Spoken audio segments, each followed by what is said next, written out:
Hi, this is Ben from Literature Review HQ, and I just want to address a question that I got on Facebook. This is a really good question, and it's what's the difference between the task of reviewing the literature while initially looking for a topic and the task of reviewing the literature afterwards, i.e. at the final stages when you're actually writing the lit review chapter of your dissertation.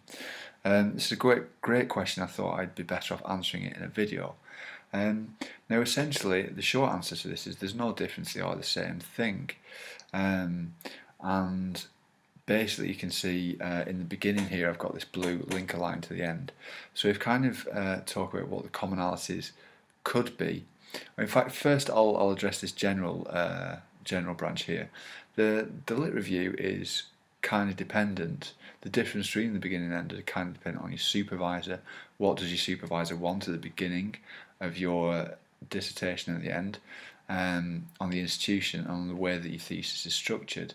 So maybe your supervisor is saying you've got to do your lit review a certain way at the beginning. Maybe they want to see something written down. Maybe they don't expect you to do anything, so the lit review is just for yourself to help you improve your research. At the end though, there's lots and lots of commonalities. So it's got to be written. It's a written lit review. It's a written document. It's at the end. It's going to be your best work. It's going to be very well defined because you will have finished. You'll have done your project. You'll know the literature pretty well. You'll even though you'll be doing more research, you'll have a kind of a general idea of the background. And it'll be really thorough. It'll be going to a lot of depth. Now, this is what happens at the end, and there's no reason why this won't happen at the start as well, which is where the link comes in.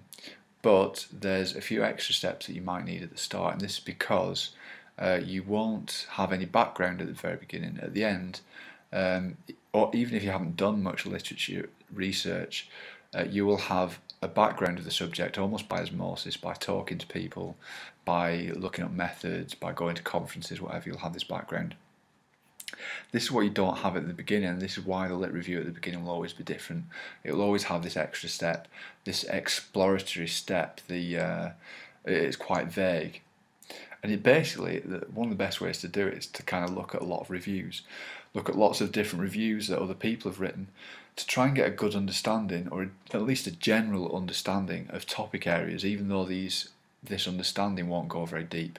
That's not so important at the very beginning. It's you've got to try and do a very broad search, cover a lot of ground, so you have a general appreciation and understanding of all the different areas that fit around what will be your research topic.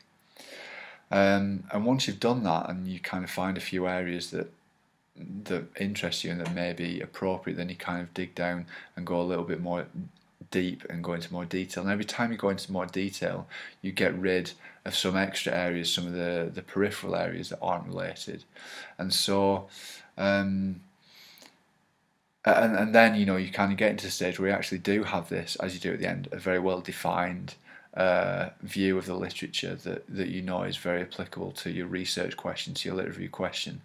But to be honest, the actual processing going from having no background at all to having some background and to be able to kind of anchor onto some kind of literature, one paper that is particularly good, one review is particularly good, can be quite vague, because in some respects, and it can be very vague if you want it to be, because you can kind of almost take it in by osmosis, and this will take a long time. It's not recommended.